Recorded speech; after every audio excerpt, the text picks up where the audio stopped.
So the other base which we will use is 16. Okay, so 16 is also called hexadecimal number, and in short we also call it hex numbers. So those who are doing programming from initial ages, so you would see these hex numbers are quite popular. So many of these digits, many of these like programs are written in form of hex numbers, and we are told about this in different aspects. So hexadecimal means there are 16 symbols. Because base is 16, we would require 16 different symbols. How to get these 16 different symbols? First 10 symbols we have borrowed from the decimal number 0, 1, 2, 3, 4, 5, 6, 7, 8, 9. But after that it would be confusing. So what has been done? We have borrowed 6 symbols from the alphabets. A, B, C, D, E, F. These are the 6 symbols we have borrowed from our alphabets. So whenever A is written, A represents 10, B represents 11, C represents 12, D represents 13, and E represents 14, and F represents 50. Okay, so it doesn't matter whether this A, B, C, D, E, F is written in caps or in small letters, but the important thing is that any of these symbols could be present. Okay, so usually we need not to explicitly say base 16. Whenever a number is prefixed by 0x, this again x could be capital, x could be small. If a number is prefixed by 0x, then we can assume that this particular number is a hexadecimal number. The examples are 0 cross BAD, you can also read it as bat, and 0 cross 3, 4, 5. So you see in 3, 4, 5 there is no mention of A, B, C, D, E, F, but because 0 cross X is written, so we will assume directly that this number is a hex number. So there could be only these A, B, C, D, E, F present, then we can directly find out that this number is a hexadecimal number. But if there is a possibility that none of these letters are there, but only 0 to 9 numerals are there, but the number could be hexadecimal if it is mentioned that 0x is there.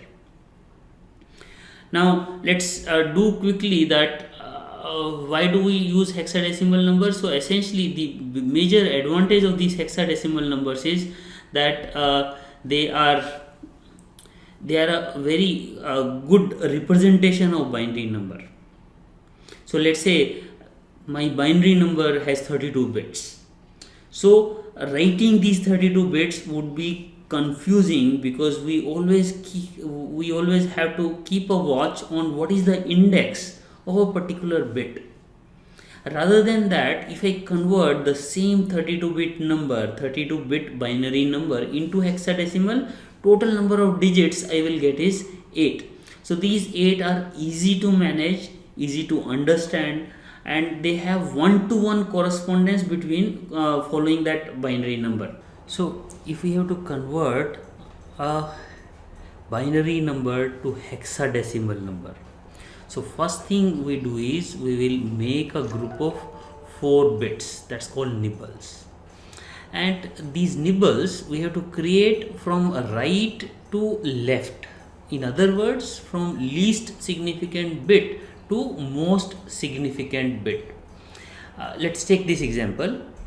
So this is a number 10011110001. So I need to convert this binary number into a hexadecimal number. So first thing I have to do is I have to create a group of 4 bits starting from right to left. So if I am starting from right to left, then first 4 bit or first nibble will be 10001. So that means this group, and then the next nibble would be 1111. So I have kept a space in between. So this is the next nibble. The third nibble is 100. So you have only 3 bits here, not 4 bits. So whatever are the remaining bits, that will be there in the last nibble. And after these nibbles are done, or group of 4 bits are done, what you will do is you will look like a lookup table. So essentially you know that 0001 means 1 in hex, and 1111 is essentially 15, and 15 in hex is F. So we write F here. And 100 is 4, so we write 4 here. So 0x4f1 is the hex representation of this binary number. So in whenever we want to convert any binary number to hex number, we can simply create some kind of a lookup table in our mind, where we know what is the binary representation of all 0 to F symbols of my hexadecimal numbers. And from those symbols, if I know the binary, I can have a direct translation. Similarly, if hex numbers are given and we need to convert to binary, so we can replace each hex number with the equivalent binary number. So equivalent binary number is again kind of a in mind lookup table. So for example, here we have BAD. B means 11. So for 11, whatever is the hex number, whatever is the binary number, I'll write 1011. Similarly for A, I know it is 10 in decimal. So and for 10, binary equivalent is 1010. Similarly for D, it is 13. So 1101. So similarly, any hex number can be converted quickly into binary numbers. And that is the precise reason why hex is a equivalent representation of binary. So whenever people write binary, so for example 32-bit numbers, so it would require 32 bits, and we can easily get confused between ones and zeros, how many ones are there. So that is why in most of the textbooks, as well as most of the documents wherever we design digital systems, and we write things in hex, because there is a one-to-one and a quick mapping from hex to binary. So this is how we understand hexadecimal numbers. Now before going to the next topic, so let's also understand that we have understood the binary representation, hex representation, and we are seeing all of these things in context of decimal numbers also. Let's say if we need to do some arithmetic operations like addition in binary or hexadecimal, so how do we do that? It's very similar to decimal addition. So the only difference is the symbols which you use is only 1 and 0. So for example, I want to add 1 plus 1. 1 is binary because it is 0 and 1 symbol. So 1 plus 1 is 2. But I need to write 2 in binary, that means 1 0. So if I need to add 3 numbers, 1 plus 1 plus 1, then also equivalent of 3 in binary is 1 1. So we can write it like this. 1 plus 0 is 1, of course. So if I have to write a multiple bit number, how do we do that? Let's take it like an example. The way we do it in decimal, in the similar way we do things in binary. So let's take this example. Let's say we have this two 6-digit numbers, 6-bit number or 6-digit number. Now we are adding both of them. And just whenever we are adding, just keep in mind that how do you do things in decimal numbers. So first, how do? You first take the least significant digit, or here it would be least significant bit. The least significant bit is 1 and 1. Now we need to add them. 1 plus 1 is 1 0. So we'll keep 0 here, and 1 would be carry. Okay. So now this time we need to add 3 numbers, carry 1 plus this one plus 0. 1 plus 1 plus 0 will again be 1 0. So that means I'll keep 0 here, and 1 would be the carry. Now in this case there are 3 numbers to be added, 1 plus 1 plus 1. So the result would be 1 1. So I'll keep 1 here and we'll keep a carry here. Okay, so now this is 1 plus 0 plus 0, so I can write 1 and carry this time is 0. Okay, now 0 plus 1 plus 1, the addition is 1 0, so that means 0 I'll keep here and 1 would be the carry. Now I can add again 1 plus 1 plus 1, so output would be, sum would be 1 and there would be a carry which is 1. So essentially the answer for adding would be like this, and the process is very similar to the way we do addition in our decimal numbers. The next question we can ask is that can we do subtraction? Possibly the subtraction is also can be done in very similar way, the way we do it in binary. So we can say 1 minus 1 is 0, 1 minus 0 is 1. But if I need to subtract 0 minus 1, so that means I need to take a borrow 1. So if I take borrow, it will become 1 0, and if 1 0 I subtract 1 from 1 0, then it will be output is 1. But we need to remember that we have taken borrow of 1. So the way we do subtraction in our decimal numbers, the similar way we can do subtraction in binary also. The only thing is we have to understand where we are taking borrow and what is the implication of taking borrow. So borrow we need to return. So either we have to always say that this is the by the end we'll have this borrow. Okay, so let's understand this again with a very similar example. So let's say we have again some 6 bit number which we need to subtract.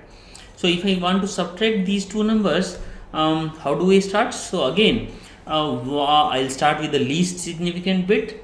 This is 1 here, so I want to subtract this one from this one.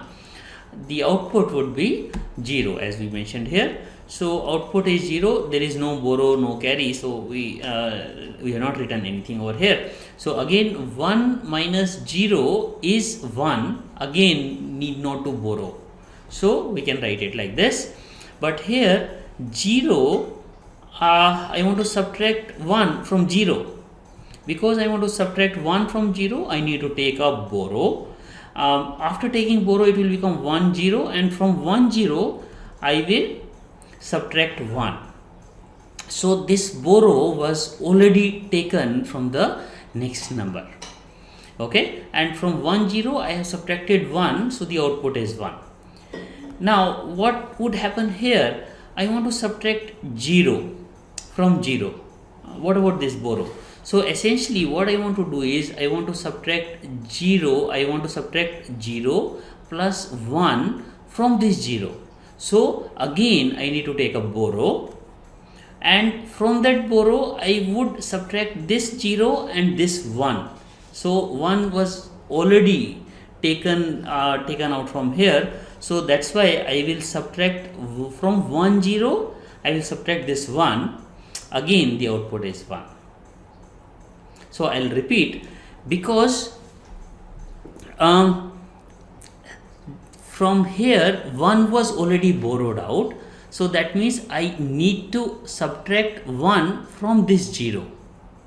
Okay, so 1 I need to take borrow of 1, so it will become 1 0. So from this 1 0 I am subtracting this borrow, that's why from 1 0 it will become 1.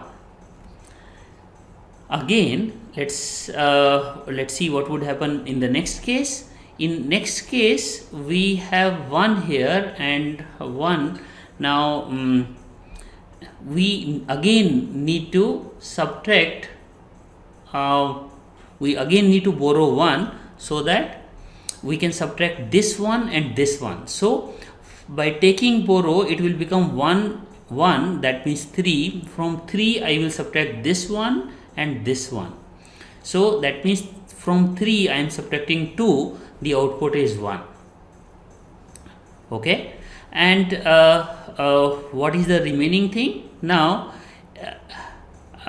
here 1, so in the next bit I need to subtract 1 0, so 1 minus 0 minus 1, so the output is 0. There is no borrow required further. Let us say there is a borrow in the last bit also.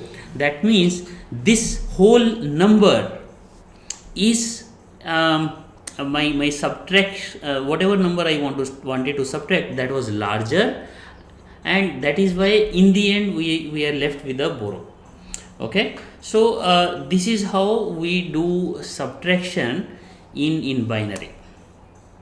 Okay, so let us say we are left with a borrow here, so which means the number which I was subtracting was a larger number, which also means my output is a negative number. If borrow is 1, so that means my output is a negative number. If output is a negative number, the next question is how do I represent this negative number? So representing negative number in binary itself is a big question. So we will try to take up this question in our next lecture. And by then, thank you very much, and enjoy doing the tutorial questions and some practice question which will be shared along with the lecture. Thank you.